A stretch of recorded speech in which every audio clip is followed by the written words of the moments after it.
믿을 수 없는 일이 벌어졌습니다. 미국 정부가 한국에 대해 엄청난 관세 폭탄을 예고한 뒤 뉴욕에서 많은 사람들이 한국 관세 인상에 반대하는 시위까지 벌이고 있습니다. 그런데 이러한 상황에서 한국산 선크림 제품은 오히려 더 인기를 얻고 있습니다. 워싱턴 포스터지에 한국 선크림에 대한 기사가 뜨면서 아마존 등 미국 온라인 업체에선 관세 폭탄이 떨어지기 전에 사두려는 소비자들로 품절대란이 이어지고 있습니다. 또한 한국 제품을 구입하기 위해 한국행도 서슴지 않는데요. 오늘의 사연을 통해 지구 반대편에선 어떤 일이 벌어지고 있는지 알아보도록 하겠습니다. 안녕하세요. 저는 뉴욕에서 20년 넘게 일해온 패션 매거진 아트 디렉터 캐롤 킴입니다. 50대 중반이지만 여전히 활발하게 활동하는 워킹우먼이죠. 오늘은 제 인생에 작지만 큰 변화를 가져온 이야기를 들려드리려 합니다. 바로 한국 선크림에 관한 이야기예요. 패션 업계에서 일하다 보니 외모 관리는 저에게 단순한 개인적 취향이 아닌 직업적 필수 사항이었습니다. 특히 뉴욕의 여름은 생각보다 햇빛이 강해 선크림은 단순한 화장품이 아닌 피부 건강을 위한 필수품이죠. 미국 시장에는 국내 유명 브랜드부터 유럽 수입 제품까지 다양한 선크림이 판매됩니다. 저는 믿을 수 있는 미국 제품을 선호했어요. FDA 승인을 받았고 피부과 의사들이 추천하는 제품이니 안전하고 효과적일 거라는 믿음이 있었습니다. 하지만 실제 사용 경험은 달랐어요.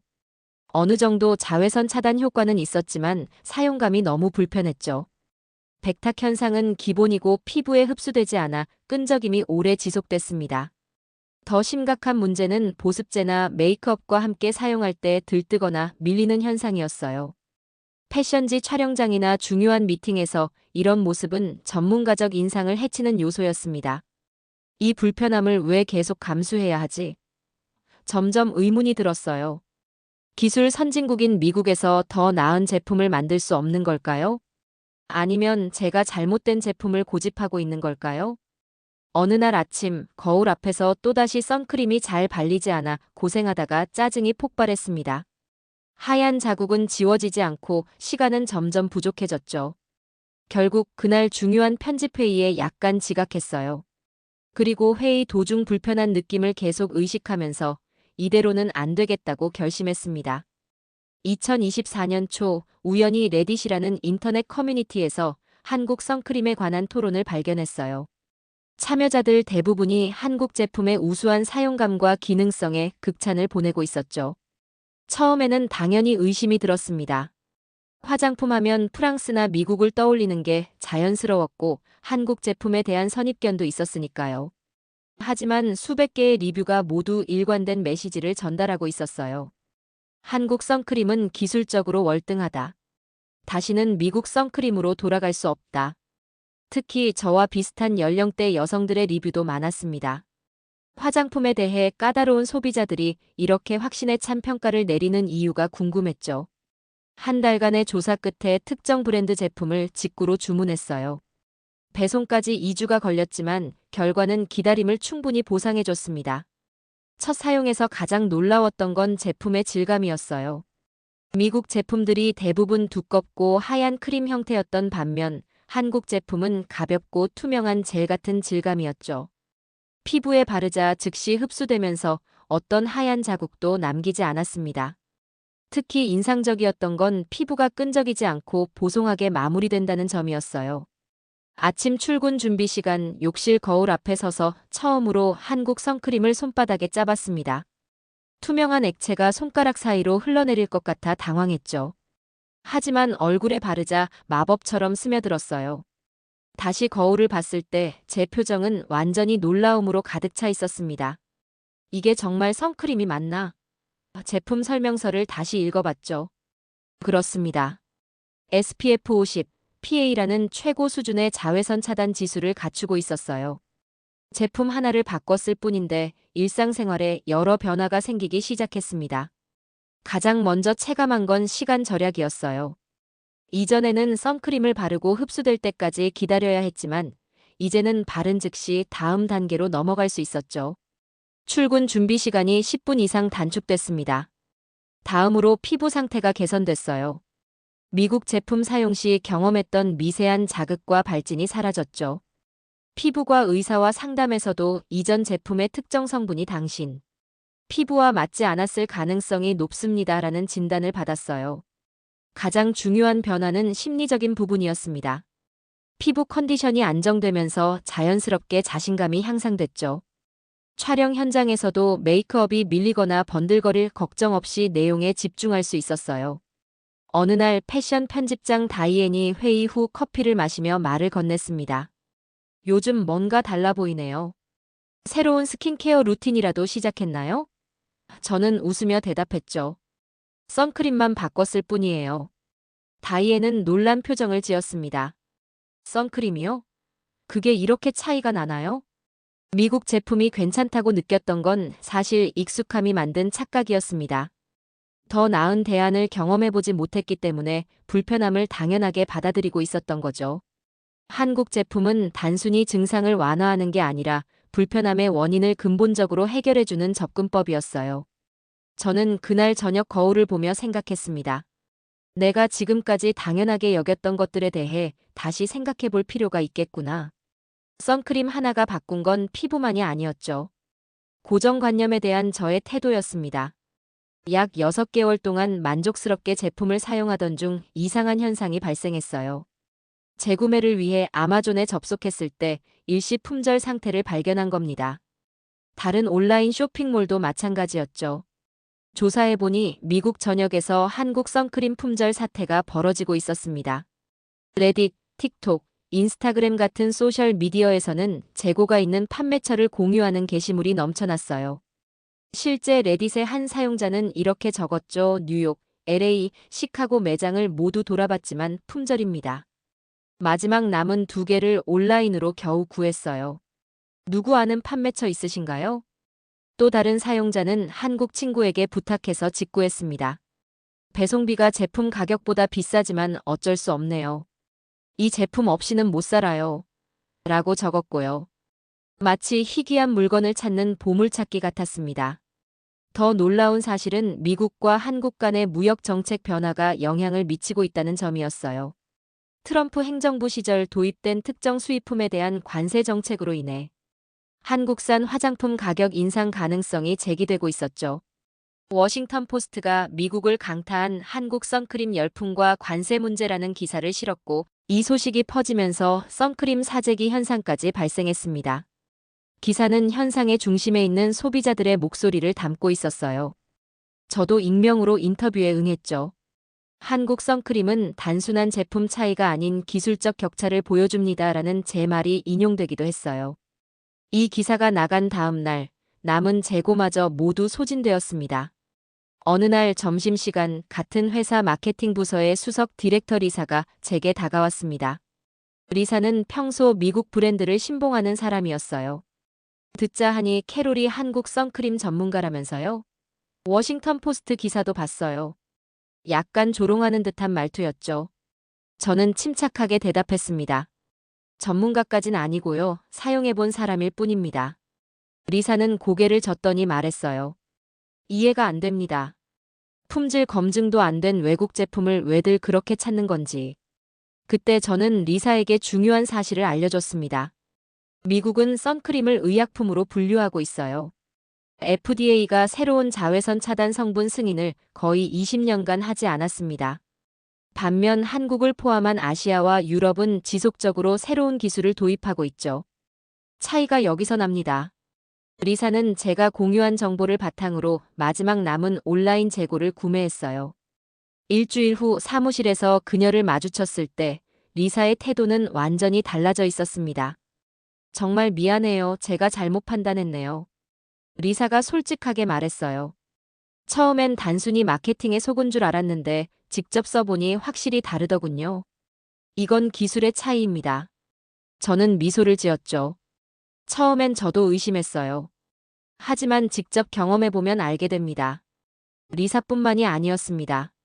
주변 동료들 사이에서도 한국 선크림은 점점 화제가 되었어요. 처음엔 동양 제품에 대한 막연한 열광 정도로 치부하던 사람들도 하나둘. 제품을 구해 써보더니 생각이 바뀌었죠. 이 현상은 단순한 트렌드가 아니었습니다. 합리적인 중장년층 소비자들이 객관적 비교를 통해 내린 결론이었어요. 편견을 제쳐두고 실제 사용 경험만을 기준으로 했을 때 한국 제품의 우수성은 부정할 수 없었죠. 한 달 후 회사 근처 카페에서 우연히 리사를 다시 만났습니다. 리사는 어깨에 가방을 메고 있었어요. 어디 가세요? 제가 물었죠. 공항이요. 출장 갑니다. 리사가 대답했습니다. 어디로요? 서울입니다. 한국. 리사는 미소를 지었어요. 마케팅 부서에서 아시아 화장품 시장 조사를 하기로 했어요. 제가 지원했죠. 저는 놀라움을 감추지 못했습니다. 미국 브랜드만 고집하던 리사가 이렇게 변할 줄은 몰랐으니까요. 그녀가 떠나기 전 건넨 말이 아직도 기억에 남아요. 당신이 아니었다면 저는 여전히 눈을 감고 있었을 겁니다. 감사해요. 워싱턴 포스트 기사가 큰 반향을 일으킨 후 다른 주요 언론들도 한국 선크림에 주목하기 시작했습니다. 뉴욕 타임스는 미국 화장품 시장의 판도를 바꾸는 한국의 기술력이라는 제목의 심층 보도를 실었어요. 기사는 한국 화장품 연구소와 미국 연구소의 기술적 접근 방식 차이를 분석했죠. 워싱턴 포스트 기사에는 선크림 대란 왜 미국인들이 한국 제품을 찾아 나서는가라는 제목으로 현상의 배경을 설명했습니다. 기사는 미국 규제 시스템의 경직성이 혁신을 저해하는 한편 한국은 화장품 산업에서 획기적인 도약을 이루고 있다고 분석했어요. 특히 제가 인터뷰에서 언급한 내용이 소비자 관점의 생생한 증언으로 인용되었죠. 뉴욕타임스 기사에서 가장 눈에 띄는 부분은 성분 혁신에 관한 내용이었습니다. 미국은 지난 20년간 단 몇 개의 새로운 자외선 차단 성분만을 승인했어요. 반면 한국은 매년 새로운 성분과 기술을 도입하고 있었죠. 이런 규제 환경의 차이가 제품 개발에 직접적인 영향을 미쳤습니다. 또한 소비자 경험에 대한 접근 방식도 달랐어요. 미국 기업들이 주로 효능과 안전성에 집중했다면 한국 기업들은 여기에 사용감과 호환성까지 고려했죠. 즉, 잘 작동하는 제품을 넘어 잘 작동하면서도 사용하기 편한 제품을 만든 겁니다. 워싱턴 포스트 기사 댓글란에는 수백 개의 의견이 달렸습니다. 30년간 미국 선크림만 써왔는데 한국 제품 써보고 인생이 바뀌었어요. 의료기기처럼 취급하는 선크림 규제 때문에 우리만 손해보고 있었네요. FDA가 언제까지 이런 낡은 시스템을 고수할 건가요? 저는 이 기사들을 읽고 깊이 공감했어요. 제가 직접 경험한 차이점을 전문가들이 과학적으로 설명해주는 느낌이었죠. 그리고 이건 단순한 트렌드가 아닌 기술과 접근 방식의 차이에서 비롯된 결과라는 확신이 들었습니다. 업계 전문가들은 이제 K-뷰티 혁신이라는 용어로 이 현상을 설명하기 시작했어요. 한국의 화장품 기술이 세계 시장의 새로운 기준을 제시하고 있다는 분석이었죠. 패션 매거진 특집 기사를 준비하면서 더 깊이 있는 정보가 필요하다고 느꼈어요. 그래서 저는 과감한 결정을 내렸죠. 직접 한국을 방문하기로 한 겁니다. 편집장의 허락을 받아 한국 뷰티 기술의 비밀 취재를 위해 서울행 비행기에 올랐어요. 서울에 도착한 첫인상은 압도적이었습니다. 도시 전체가 빠르게 움직이면서도 질서정연했죠. 하지만 제 관심은 한국의 뷰티 문화에 있었어요. 첫 번째 방문지는 강남의 유명한 피부과 클리닉이었습니다. 클리닉에 들어서자마자 놀랐어요. 마치 미래에 온 듯한 느낌이었죠. 접수를 마치고 5분도 안 되어 정밀 피부 진단을 받게 되었습니다. 특수 카메라로 제 얼굴을 스캔하더니 화면에 피부 상태가 세밀하게 분석되어 나타났어요. 유수분 밸런스, 모공 상태, 주름 깊이, 색소 침착, 심지어 자외선 흡수량까지. 의사는 데이터를 보며 설명했습니다. 선크림을 꾸준히 사용하셨네요. 하지만 이마와 코 부분에 약간의 건조함이 있습니다. 습도가 낮은 뉴욕에 사시니 더 보습력이 강화된 제품이 필요할 것 같아요. 저는 놀라움을 감추지 못했죠. 어떻게 제가 뉴욕에 사는 걸 아셨어요? 의사는 웃으며 대답했습니다. 피부는 환경에 반응합니다. 당신 피부의 건조 패턴이 북미 동부 해안 도시의 특징을 보여주고 있어요. 이어서 방문한 곳은 대형 화장품 편집숍이었습니다. 미국의 세포라와 비슷하지만 전혀 다른 경험이었어요. 직원들이 고객의 피부 타입에 맞는 제품을 과학적으로 추천해주는 시스템이 인상적이었죠. 단순히 물건을 파는 것이 아니라 피부를 어떻게 관리해야 하는가에 대한 철학이 담겨 있었습니다. 귀국 후 저는 한국에서의 경험을 바탕으로 12페이지 특집 기사를 작성했어요. 제목은 왜 한국 선크림인가 기술과 철학의 차이였죠. 기사는 예상을 뛰어넘는 반응을 얻었습니다. 특히 40대 이상 여성 독자들의 피드백이 뜨거웠어요. 편집국으로 많은 메일이 도착했습니다. 실제 한 독자는 이렇게 썼어요. 캐롤의 기사를 읽고 바로 한국 선크림을 구매했습니다. 첫 사용 후 눈물이 날 뻔했어요. 53년 동안 백탁 현상과 끈적임을 당연하게 여겼던 제 자신이 바보처럼 느껴졌습니다. 왜 더 일찍 알지 못했을까요? 또 다른 독자는 3가지 한국 선크림을 테스트해봤는데 셋 다 미국 제품보다 월등했습니다. 이제 명품 가방 사는 돈으로 한국 화장품 직구하는 게 더 현명한 소비라는 생각이 들어요라고 적었죠. 온라인 독자 포럼에는 구체적인 후기들이 넘쳐났습니다. 피부과 의사인데 환자들에게 한국 선크림을 추천하기 시작했어요.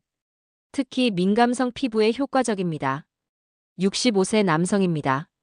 아내가 선물해준 한국 선크림 덕분에 골프 라운딩 후 피부 자극이 사라졌어요. 40년간 화장품 회사에서 일했지만 이런 혁신적 제품은 처음입니다. 특히 인상 깊었던 편지 하나는 68세 여성 독자가 보낸 것이었습니다. 평생 화장품을 써오면서 선크림의 불편함은 당연한 것으로 받아들였습니다. 이 나이에 처음으로 편안한 선크림을 경험하다니. 매일의 스킨케어가 더 즐거워졌어요. 워싱턴 포스트 기사를 통해 알게 되었지만 캐롤의 상세한 경험담이 실제 구매를 결정하게 했습니다. 우리 매거진은 특집 기사의 성공에 힘입어 한국의 혁신을 만드는 문화와 시스템 시리즈를 시작했습니다. 이 시리즈를 준비하며 저는 선크림 너머의 더 큰 그림을 보게 되었어요. 한국의 성공은 단순히 화장품에만 국한된 것이 아니었습니다. 한국 방문에서 만난 화장품 연구소 원장은 흥미로운 통찰을 나눠주었어요. 한국 기업의 성공 비결은 빨리빨리 문화와 정교한 계획의 조화입니다. 우리는 빠르게 시제품을 만들어 테스트하고 소비자 피드백을 즉시 반영해 개선합니다. 이 과정이 3에서 6개월 내에 이루어지죠. 또 다른 중요한 요소는 한국의 교육 시스템이었습니다. 화학, 생명공학, 약학 분야의 우수한 인재들이 화장품 산업으로 유입되는 현상이 눈에 띄었어요. 미국에서는 이런 분야 전문가들이 주로 제약이나 의료 분야로 진출하지만 한국에서는 화장품 산업이 그만큼 중요하고 혁신적인 분야로 인식됩니다라고 한 연구원은 설명했습니다. 정부의 역할도 결정적이었어요. 한국 정부는 화장품을 주요 수출 산업으로 지정하고 R&D 투자와 규제 개선을 지원했습니다. 이런 정책적 뒷받침이 기업들의 혁신을 가속화했죠. 가장 인상적인 점은 한국의 문제 해결 접근법이었습니다. 한국인들은 남들이 불편함을 당연시하는 영역에서 왜 이렇게 해야 하지? 라고 질문하고 기존 방식을 완전히 제고하는 문화를 가지고 있었어요. 이러한 사고방식이 선크림을 비롯한 다양한 제품의 혁신으로 이어졌습니다. 리사도 한국 출장에서 돌아와 놀라운 소식을 전했습니다. 미국 제품을 그대로 고집하는 건 더 이상 의미가 없어요. 한국의 혁신 문화와 속도에는 배울 점이 많습니다. 우리도 제품 개발 프로세스를 완전히 재검토할 예정이에요. 이 모든 경험을 통해 깨달은 점은 단순합니다. 한국은 단지 잘 만든 제품을 넘어 사용자를 중심에 둔 진짜 기술력과 혁신 문화를 보여준 나라였어요. 선크림은 그저 시작점일 뿐이었습니다. 한국의 이런 접근법은 화장품을 넘어 전자제품, 자동차, 엔터테인먼트 등 다양한 분야에서도 발견됩니다. 빠른 혁신과 사용자 중심 설계, 문제 해결에 대한 근본적 접근법. 이것이 한국 제품이 세계 시장에서 주목받는 진짜 이유입니다. 선크림 하나로 시작된 저의 여정은 결국 글로벌 혁신의 새로운 중심지를 발견하는 경험이 되었습니다. 우리 매거진은 특집 기사의 성공에 힘입어 글로벌 뷰티 기술 트렌드 시리즈를 시작했습니다. 그리고 저는 뷰티 섹션 편집장으로 승진했어요. 돌이켜보면 선크림 하나가 제 커리어에도 큰 변화를 가져왔습니다. 지금은 제 드레싱 테이블에 다양한 한국 제품이 자리 잡고 있습니다. 그리고 매일 아침 선크림을 바르며 생각해요. 이건 단순한 화장품이 아니라 문화적 철학의 결정체구나. 선크림 하나가 바꾼 건 피부만이 아니었습니다. 낯선 것을 대하는 저의 태도, 익숙함에 안주하지 않는 도전 정신, 그리고 한국이라는 나라에 대한 인식이었어요. 이제는 선택이 아닌 기준을 바꿔버렸습니다. 오늘 사연 어떠셨나요? 매일 사용하는 선크림에도 한국의 철학과 기술이 담겨 있네요. 이제는 한국이 글로벌 혁신의 아이콘이 된 것 같습니다. 더 많은 사연 공유를 원하시면 댓글 부탁드립니다. 시청해주셔서 감사합니다. 행복하세요.